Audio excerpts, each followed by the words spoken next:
Please, with that, please help me give a great welcome to Dan Bernstein. It's really an honor to have you here, Dan. It's virtual, but I still feel like we're here. So before I briefly tell you more about Dan, I want to make it clear that this is a short introduction and does not do justice to Dan's accomplishments and accolades.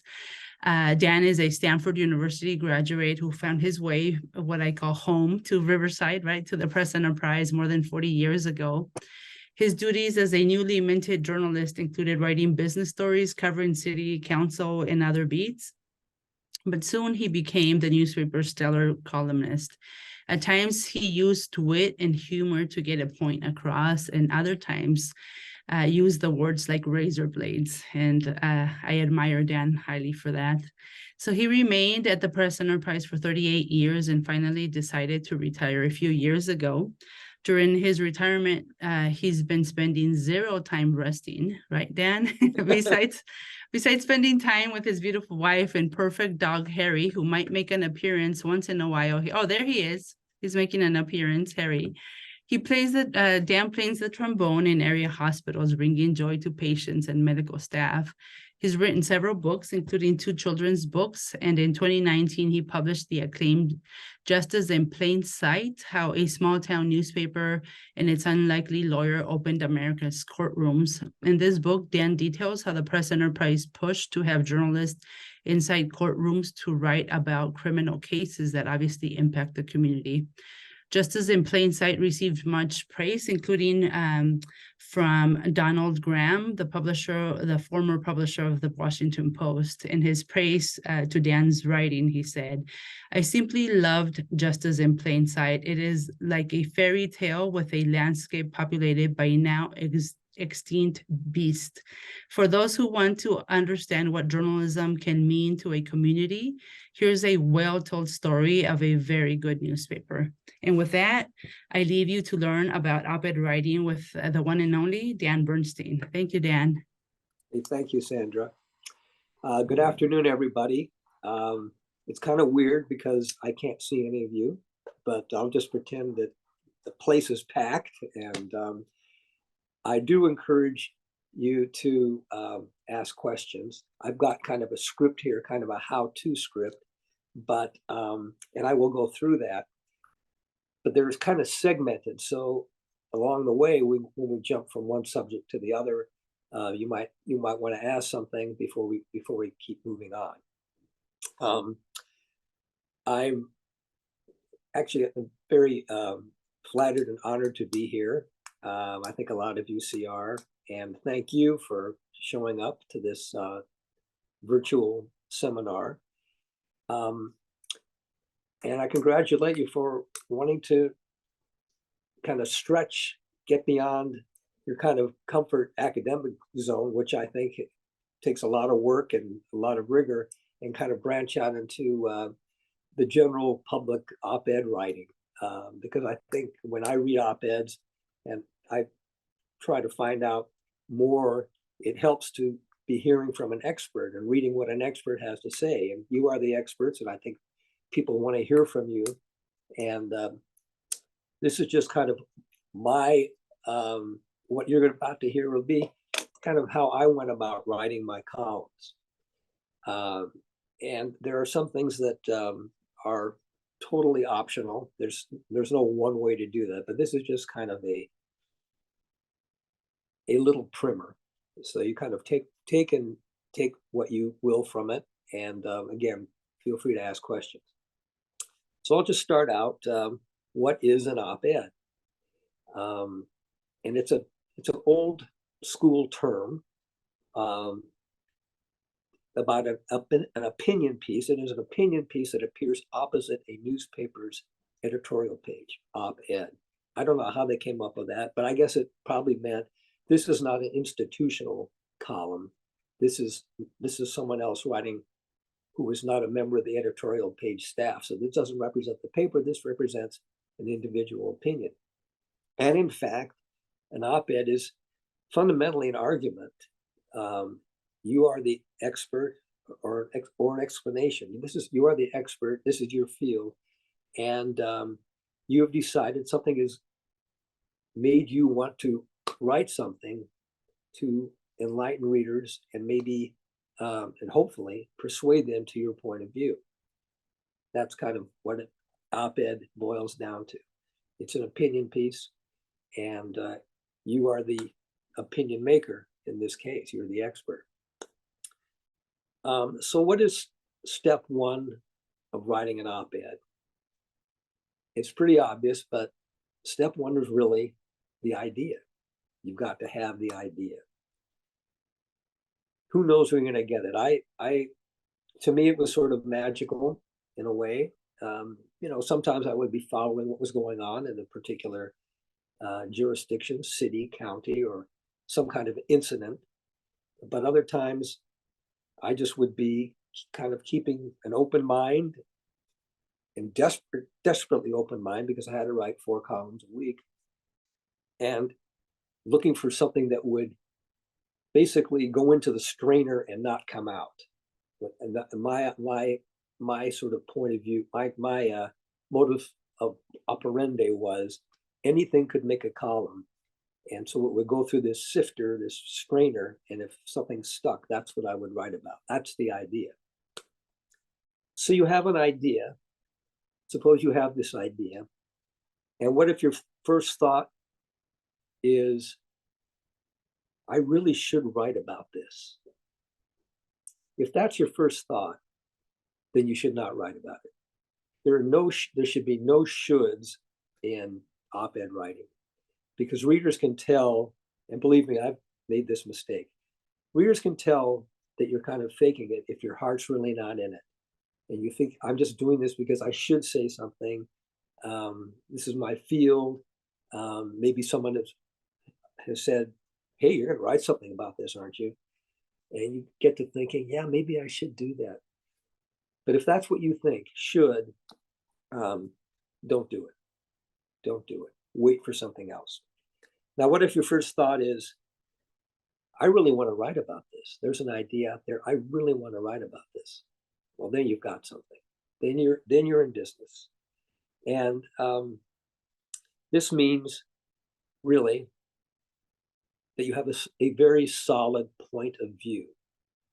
And a point of view is very important in an op-ed piece. In fact, it's probably the most important thing. I learned this the hard way when I was coming up. I came up as a reporter, and then when I switched to writing, a column, I would be quoting a lot of people because that was my job before. And it was my wife who kind of slapped me around and said, hey, that's not a column. People want to know what you think, not what some source you have thinks.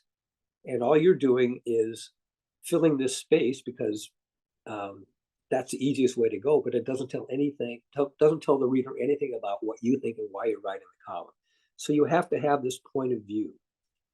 And that point of view is your strong, it's a gut reaction for sure, but it's also an educated reaction, because you know, again, this is your field, you know, this is your turf, you know what you're going to be writing about.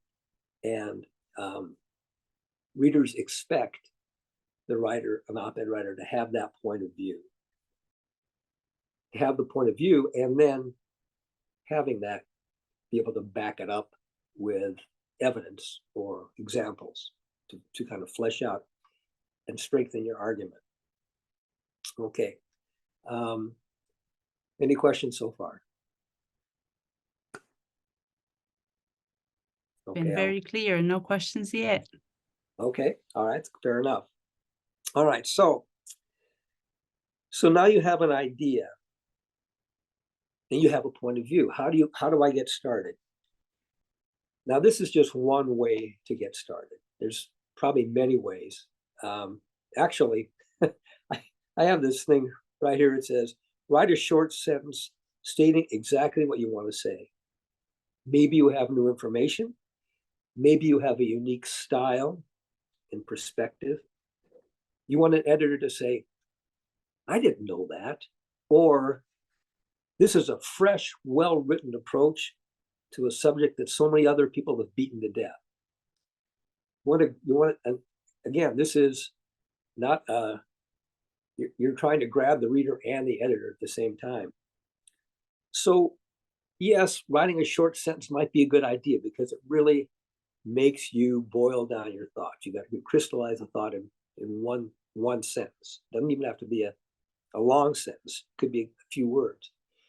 But there are other ways to come up with this too. You could be walking your dog, you could be taking a shower, and you've been thinking, your brain's working all the way, and you've got it. So there's all kinds of ways to capsulize what you want to say, but you should be able to at least say it, if not write it, because that's where you're going. That's the nugget. That's the idea. It's the idea and what you're going to do with that idea. A couple of things that I forgot to put in this. What kind of style should you use? Well, that's very personal style. That's a very personal question, right? Rather, some people just go straight ahead. They've got their idea. They're going to make their case, and they're going to, and you know, they feel really strongly about it, and those feelings are going to come out. It could be pretty hard hitting. Could be kind of preachy. It just kind of varies with the writer. Or you could take a lighter touch. I did both. I tried usually to take a lighter touch or a more satirical touch when I could. And the way I kind of went about that was when I got this idea that I wanted to write something, a lot of times I was really sort of fired up, and they can't do that, and I'm going to write something, and I'm going to tell them, and that's what my attitude. And then I would just kind of let things simmer for a while and figure out a way to get that message across, but get it across in maybe a not so hard-hitting way. In other words, to make that I thought that I could engage the reader a little bit better by not preaching to them, but by making fun of the situation, and have readers kind of ride along with it and say, hey, yeah, he's right about that, but he didn't beat me over the head with it. And another thing is the word voice. Voice, what is your voice? And you've got a lot of good writers. Sandra sent me some of the op-eds that have appeared from the university. And you've got some extremely good writers and extremely distinctive voices. Susan Straight is always very good. And when you see someone who's really good, or at least when I see someone who's really good, sometimes my first thought was, gee, I'd sure like to write like they do. But that's kind of a mistake. And I'm going to read you something. This is kind of a shameless promotion, but I will do it anyway. This is a new book that I have, and it's really about music. It's called He Kept His Day Job, Fanfare for the Common Musician. But in this book, I talk about the day job. I figured that people ought to know about that, and writing the column. And I want to read you something just very brief. When I first got the column, my editor gave me a magazine, Quill magazine it was called, and it had a bunch of articles by different columnists telling how to write a column. And here's one that struck me and stayed with me for a while. This was a gentleman named Roger Cohen who wrote for the Washington Post. And Richard Cohen. And he wrote about a couple of columnists that he liked, Jimmy Breslin and Mike Royko. These were famous big city columnists. Royko was Chicago, Jimmy Breslin was New York. And the way Cohen wrote about it, he said, Breslin and Royko have been the ruin of more young columnists than booze or drugs. Why? Because they all tried to write about Breslin, but because they all tried to write like Breslin or Royko. They loved that voice, the kind of tough, gritty, snarky voice, and they tried to do that. And Cohen admits that when he started out, he said within a few months, he had a perfect Mike Royko, but it wasn't a Richard Cohen. And I could relate to that because I have my Breslin Royko was a guy named Dave Barry. He was a really funny columnist for the Miami Herald, nationally syndicated, and you've probably heard of him. And I had to stop reading him because I would read what he said. He wrote so well, his humor was so good that I found myself very tempted to try to imitate him. And sometimes I did, and that was not just the way to go. So voice is sort of an important point of writing an op-ed, an important feature of writing an op-ed.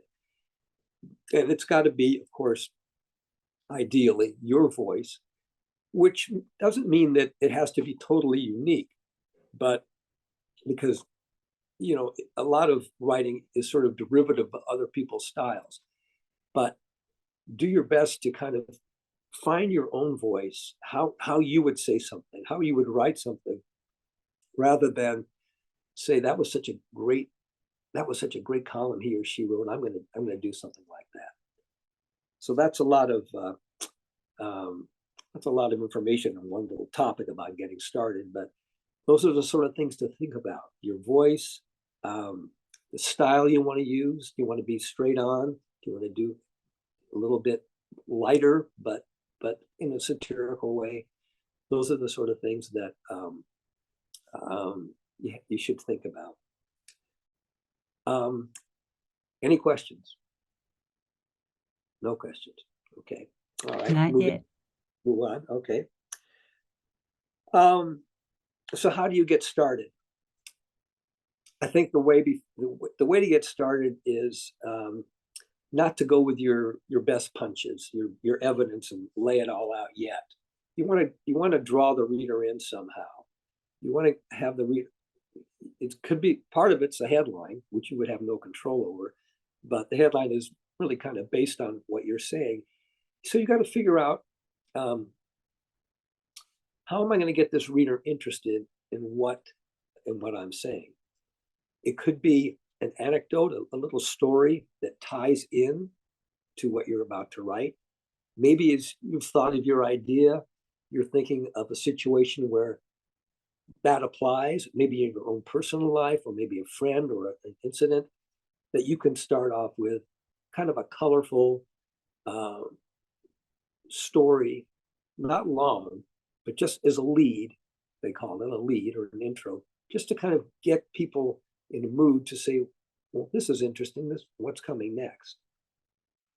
You might be able to do it with a, something funny or something snarky or something kind of a head spinner, a kind of a 1 or 2 line slap that people didn't realize was coming.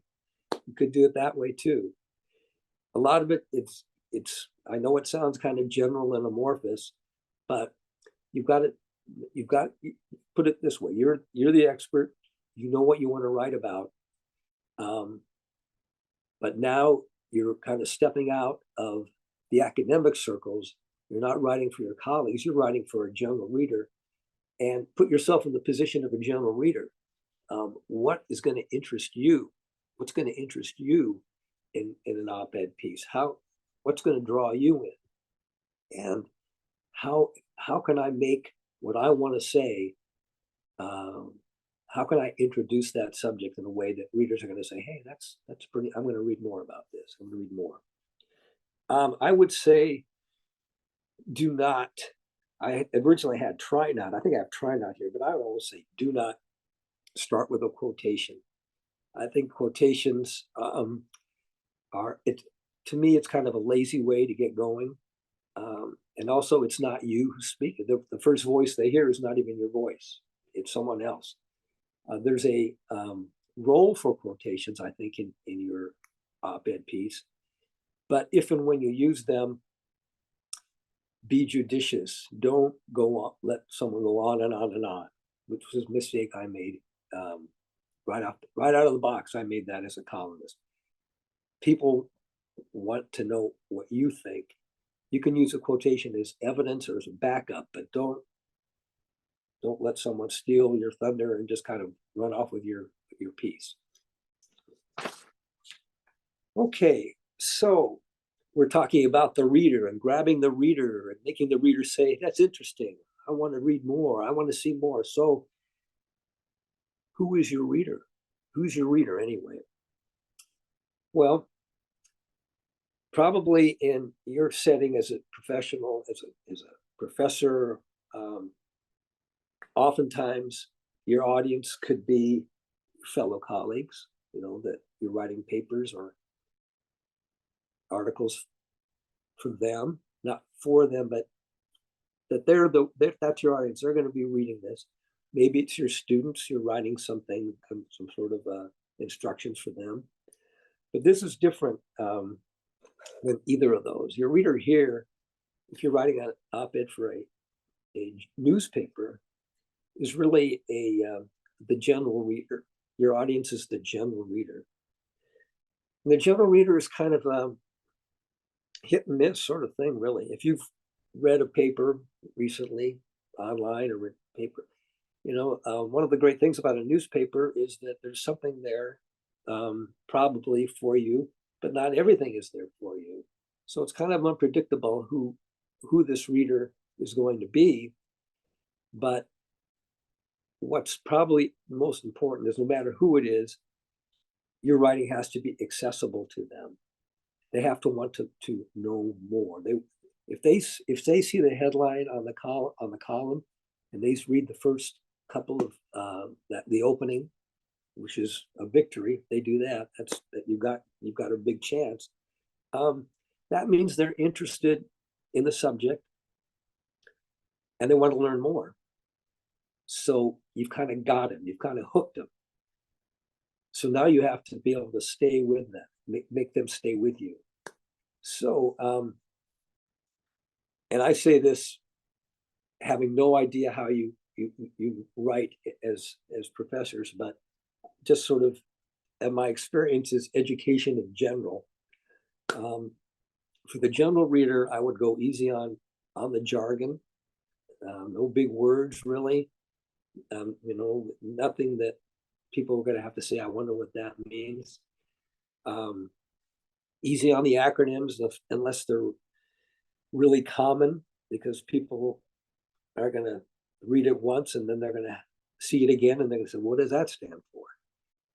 And, I had an old colleague up in Oregon when I first started out writing, and I was pretty young then, and he covered politics. And he said, just write it in cowboy language. And it wasn't barnyard language, it was cowboy language, which he was very down to earth, understandable, accessible, colorful if they could pull it off. But this is the sort of person, this is the kind of writing that I think you're going to reach more people. It's not pretentious, it's down to earth, it's trying to explain something without, of course, talking down to anybody. You can't write down to somebody. It's almost like you're having a conversation and this is what you're trying to get across. Next topic, should I write an outline? When I was a reporter and I got an assignment, sometimes the editors would tell me to write an outline, and I thought that was so high school. I just didn't want to do it anymore. I just was finished with outlines. So, but when I wrote my book about justice in plain sight and the court cases, I started writing with an outline, and I talked to a woman who had written a PhD, and we were talking about my book, and she said, well, what's your outline like? And I told her I didn't have an outline. And she stopped me right there and she said, stop writing and write an outline. And she was absolutely right. So the difference is that a book length project, I'm sure you've been through that, probably have been through that with your dissertations. They need an outline. An outline for a 600 to 800 word piece, I think it's optional.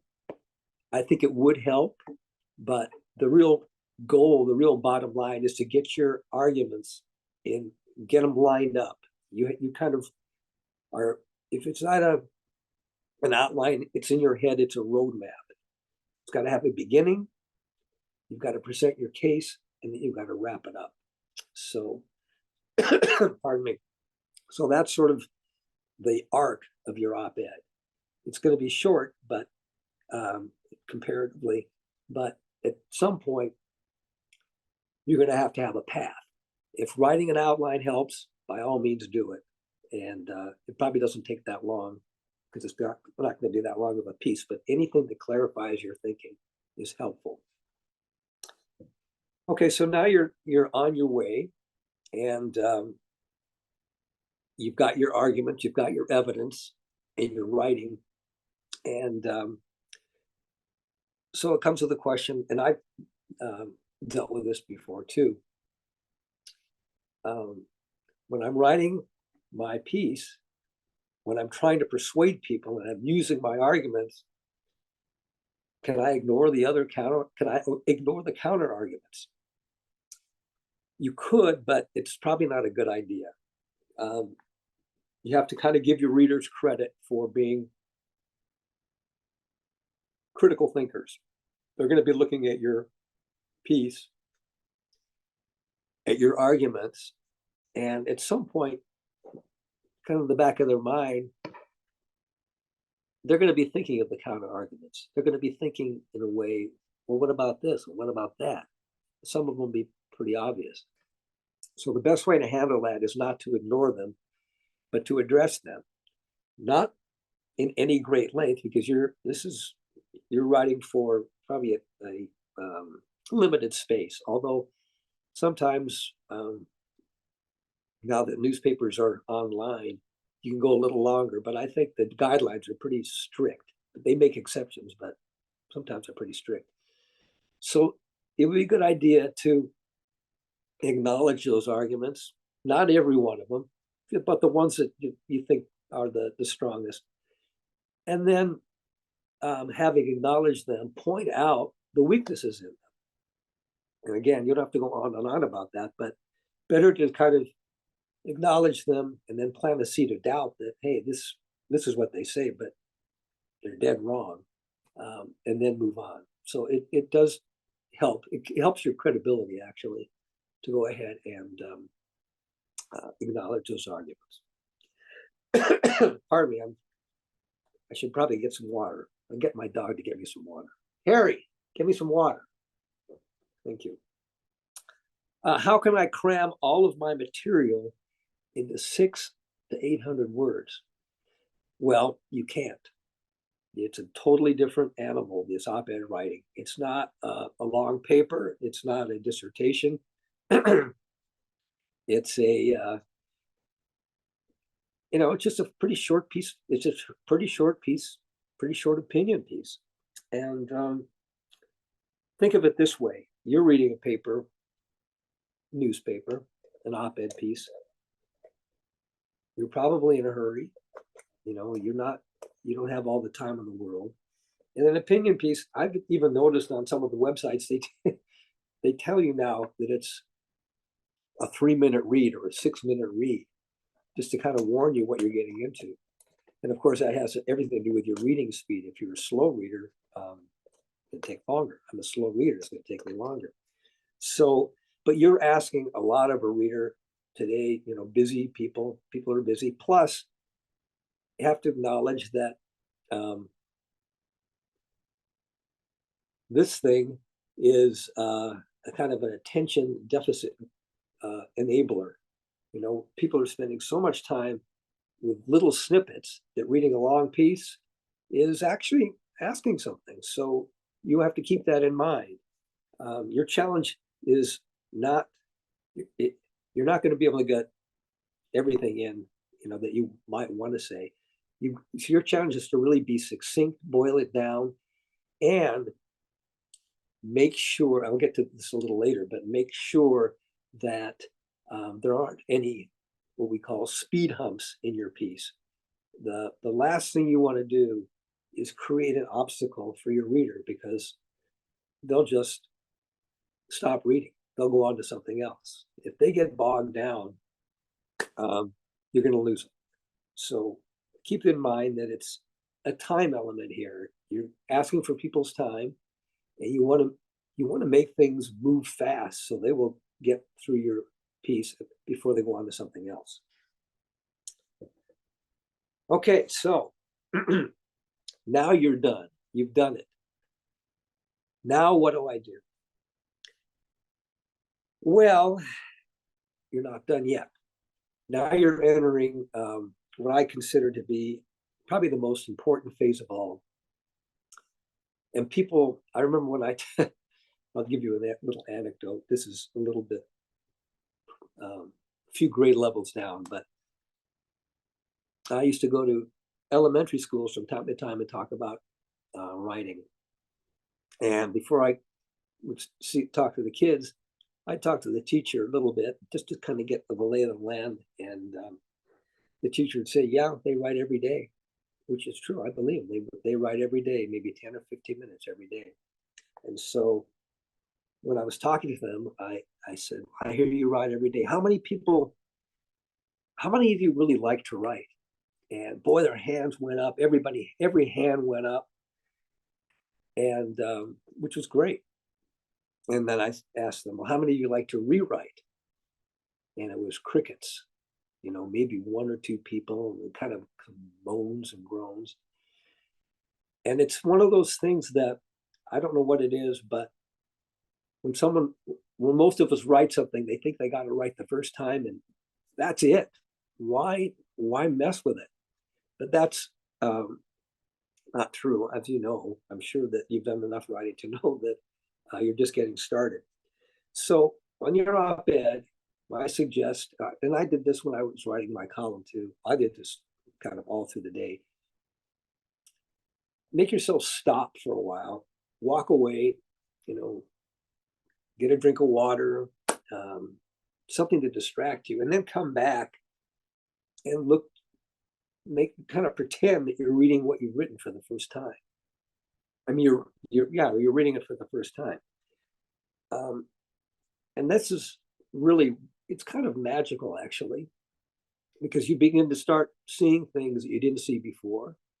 You might become appalled by what you've written, which is, I would say, in my case, perfectly natural, because the first draft is not that good.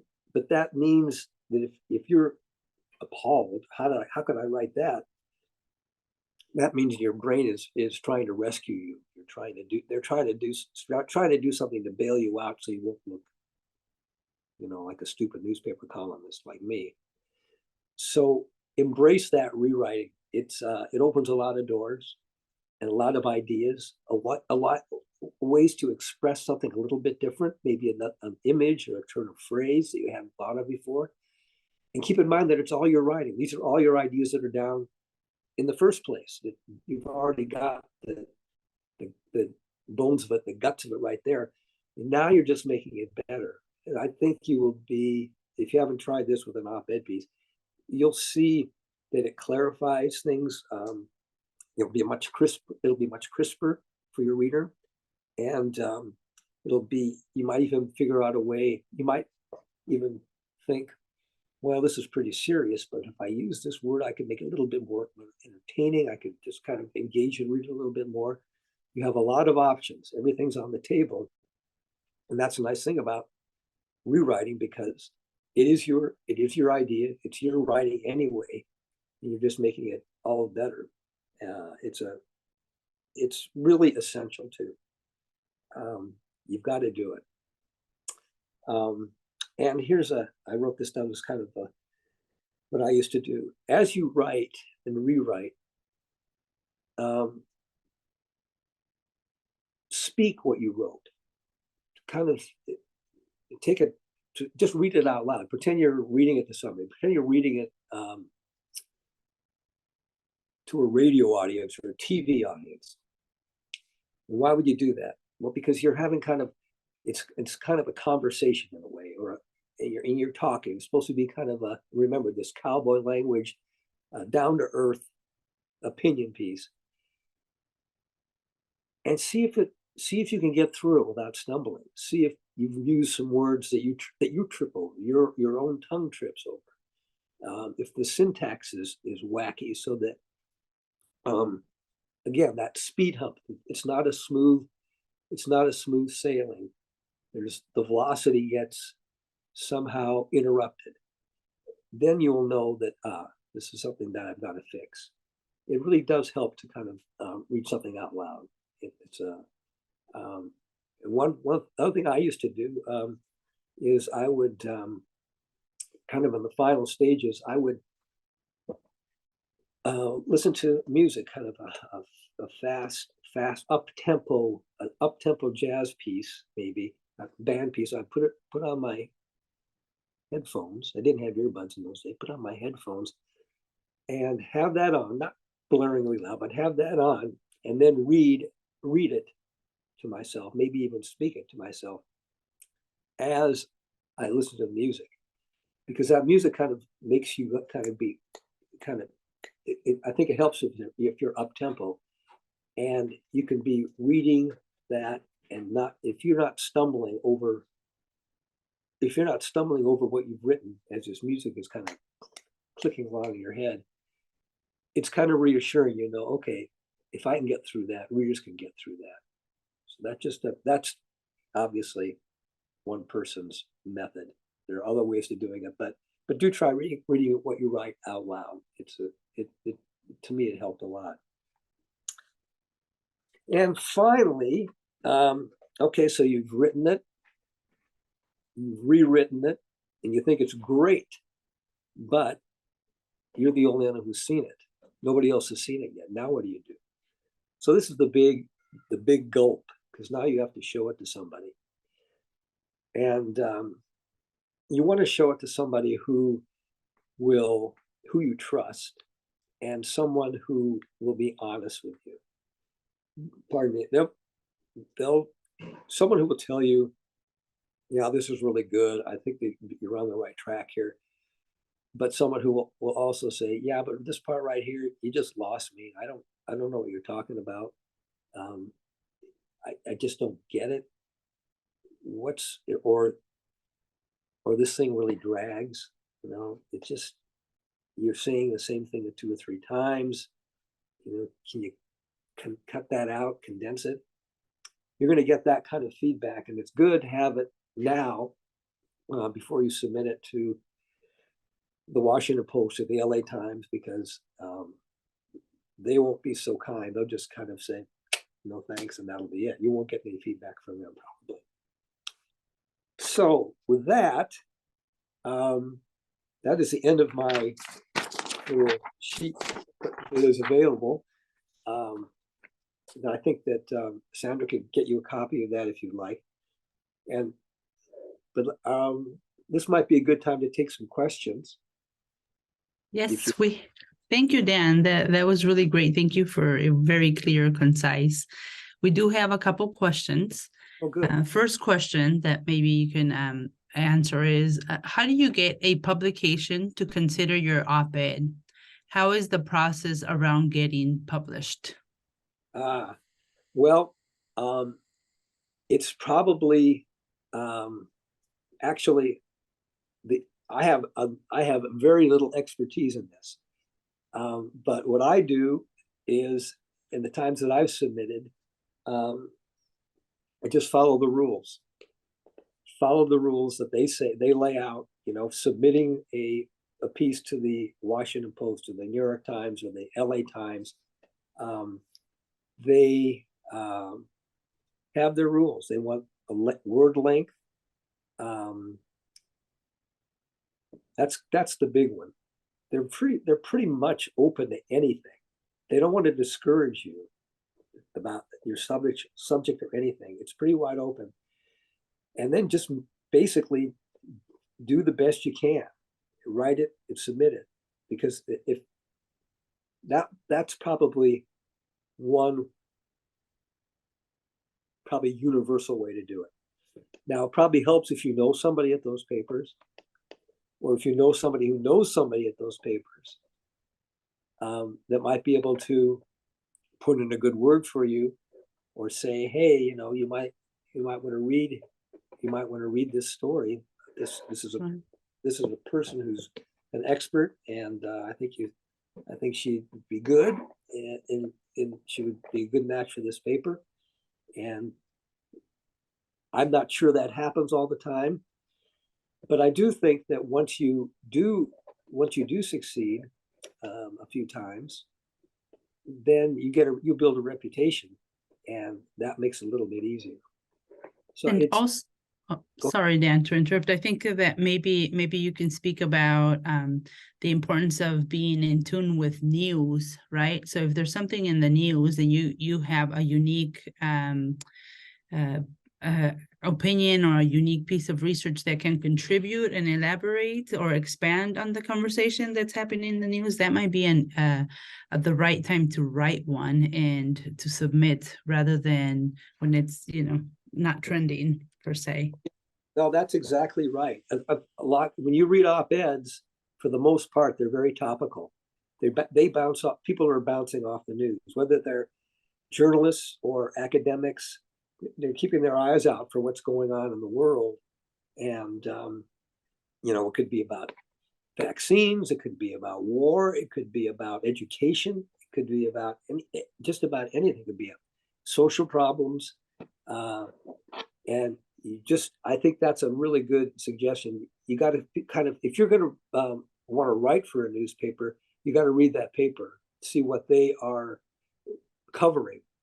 And not only see what they're covering, you're going to see stories that this is where you're going to get your idea, basically. Aha. So you're reading this story in the LA Times about X, and it's right in your wheelhouse. And here you are 50 miles away, and you've got something to say. Well, that's really you probably have a leg up just having that idea. And it's timely. And I guess I would also say, don't let too many days slip by before you write something. How news is. Something is really hot and then it goes away. So you want to pounce the minute you see something. The minute you say, "Hey, I really want to write about this," do it and get it in there, because there's also a chance that others are going to have the same outlook, and they're going to be writing something about it too. So there's going to be some competition. There's always going to be some competition when you submit an op-ed, either subject matter or just ordinary space. So yeah, it's a good idea to keep your eye out for the what's topical, what's in the news. Right.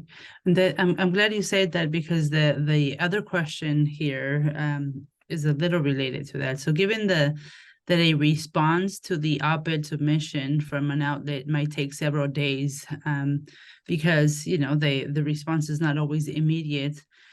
What do you think about submitting your piece, your op-ed, to a few outlets at the same time? And is that the appropriate way to go about, and you just cross your fingers and hope that somebody picks it up? Or is it an absolute no? Do you just submit to one at a time? Well, that's a good question. And I think it kind of varies. I don't think, from the newspaper standpoint, pardon me, I think they kind of frown on being put in, say, it's kind of, they invite the competition, but they don't want to have to compete for you. But yeah, I think they don't like simultaneous submissions. I think that's the term they use. It might even be in their guidelines, to tell you the truth. Read those guidelines, because if they get wind that you've done something and you submitted to the LA Times and the Washington Post and the Wall Street Journal and the New York Times, well, they might say, we'll pass on to somebody else. Another thing too, though, this is a question I would ask your colleagues, ask Susan and others what their experience has been, because there's, I think things vary. There's no hard and fast rules. I'm just giving you kind of my general impression about these submissions. And in a way, I think that you have a good argument to just say, I'm going to submit it anyway. It just increases my odds, but who knows? I would recommend that you talk to your colleagues about that, actually. Perfect. I want to see if you can answer one more question or address. I know we're running a little bit close to time, but if you can address the importance of balancing, obviously, your opinion with facts, because both have to marry. And I have to disclose that when I was a very young reporter, I worked with Dan Bernstein and admired him from afar as a great columnist. And when I went off to grad school, I knew that we had part of grad school was having to learn to write op-ed pieces, and I was petrified. And I approached Dan and said, "What's your best advice? How do I do this?" And I still remember he said, "Write about the truth and write about facts, so that it's backed up, and that is the backbone of your argument and whatever you're presenting in the community. So it's not just an opinion, you know. I think the color yellow is the most beautiful, but you have to back it up with facts." And so if you can talk about how you manage that and the importance of fact finding and fact, I guess, including or in the columns, that'd be great. Okay. Yeah, that's a really good question. And I think that from my standpoint and your standpoint, if you're following the news and you're looking at stories that give you that spark an idea, you're going to that story is probably going to have a lot of meat in it right there. You kind of maybe bouncing off the news, bouncing off those stories. Now, you may have something that counters the so-called evidence or facts in that story, but that would be part of your argument as you write your own op-ed. But I think it is important. There are, it's not just, it's really more informed opinion. That's what readers are looking for. Let me see how much time do I have, Sandra? Is it pretty? You have a couple more minutes, Dan. Okay. 4 more minutes. Okay. All right. So this is I'm going to just kind of, this is a column that I wrote that you'll have access to. I mean, I included a couple that I wrote just to kind of give an idea what an op-ed is, what an opinion. We can share that on the screen. We can share your op-ed pieces so that people can see that. Yes. Maybe the one with the UCR students, that would be a good one. So this is kind of a curmudgeonly get off my lawn column, and it had the back here. You can see it's dated 2013, so that's 10 years ago. But at that time, there were a lot of houses, neighborhoods around, kind of established neighborhoods around UCR that were being overrun by. The houses were being bought up by out of city landlords, and they were carving the living rooms up into bedrooms, so that maybe eight or so students were living in these houses, these sort of family houses, and the students were rather rowdy and disrupted the neighborhoods, and it became kind of a big problem. And so this column is written kind of after I think I wrote some columns. I did write some columns in the spring of 2013 to kind of introduce what was going on. And this one was written just after school opened again. And it was kind of a progress report on what had happened. And so I was trying to make the point that things have gotten a little better, but they're not that much better. And to do that, I was explaining what UCR, who I had sort of picked on before because they weren't really doing anything, what they UCR done to stop these sort of, for lack of a better word, drunken, drug-related party animal houses from kind of bleeding into the neighborhoods again for this new school year. So I had some figures, some tips, I had some facts. I don't know if if they still have a block party, annual block party. But back then, when people first came back for the new school year, there would be a welcome, and there would be a beer garden. So this time they didn't have a beer garden. So that kind of showed that, yeah, maybe we were being a little bit too enabling and kind of setting the wrong tone. And then I checked on the cop calls, and the cop calls went down from a year ago. So just little facts like that show what kind of progress is being made. So, but it's kind of a snarky attitude, style, but it's not just opinion. There's some facts embedded in there.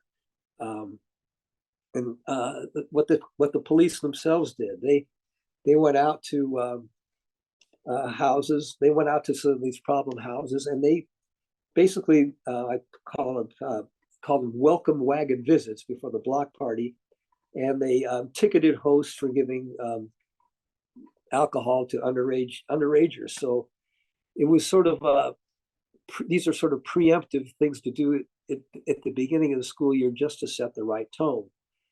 And all along, that it seems like things are getting better and better and better. But then towards the end, I called the city hall and asked, despite all this stuff that had been going on for maybe for months, how many permits there were at City Hall to carve up living rooms. And sure enough, they had three or four. No, they had 8. Let's see, where is that thing? Yeah, they had 8 requests, 8 applications to carve up living rooms. Now, whether they're going to do it or not, allow it or not, I don't know. But I knew they were tightening up, but there was still that wiggle room. So here you have the city and the university kind of trying to put a lid on all this kind of behavior. But then you also have the city kind of leaking out the side, considering some more applications. So that gives you an idea, I hope, about it's not just Dan Bernstein ranting away. It's more. You got to have more to that to maintain your credibility, and that what that in this particular column was the kind of nuggets that I cited. And this one up on the screen now is a horrible spree that this washed out LAPD officer went on, kind of revenge killings. And this was, again, I think it was in 2013. Yeah, 2013. I think it was 2013. This was written about a year after, when a report came out about what really happened. And the thing that struck me about this whole situation was that when one of the victims in this shooting, this murder spree, was a Riverside police officer.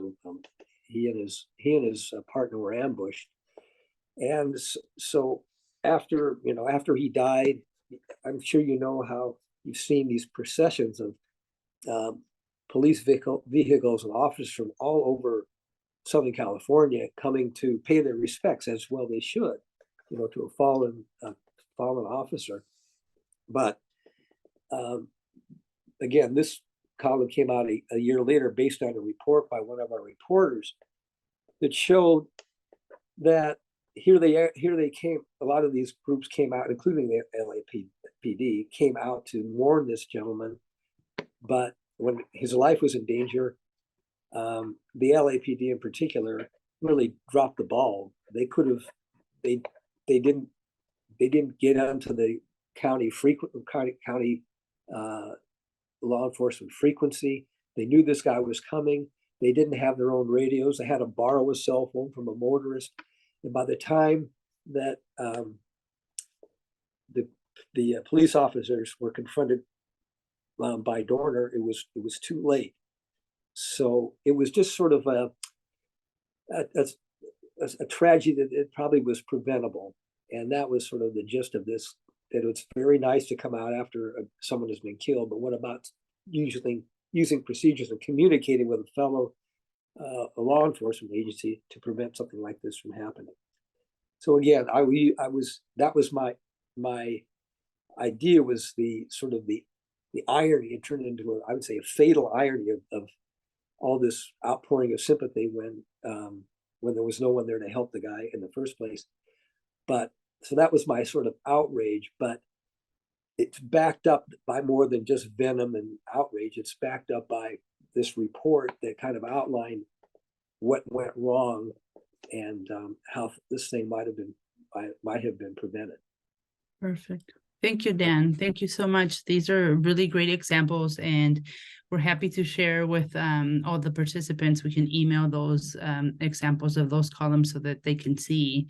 Again, as I said, those razor sharp, columns, and also the witty ones, and the more lighthearted ones, so that people understand that you can use your voice and take that message home in whatever the voice and whatever the tone is comfortable for them. I think we have no more questions, and we're right at time. So thank you. And for everyone who was here, Dan will be here next week on Tuesday on campus in person.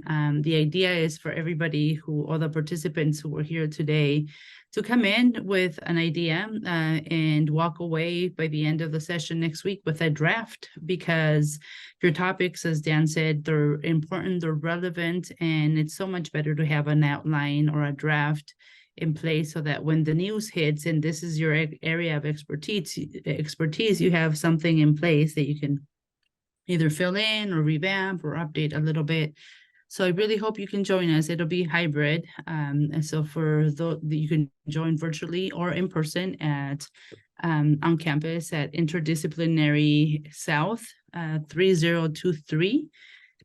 So we will be here again, going for round 2, and again, hoping that you develop that voice and that expertise, and you have this draft so that we can send out to different media outlets and get your name out there. Thank you, everybody. Any last words, Dan?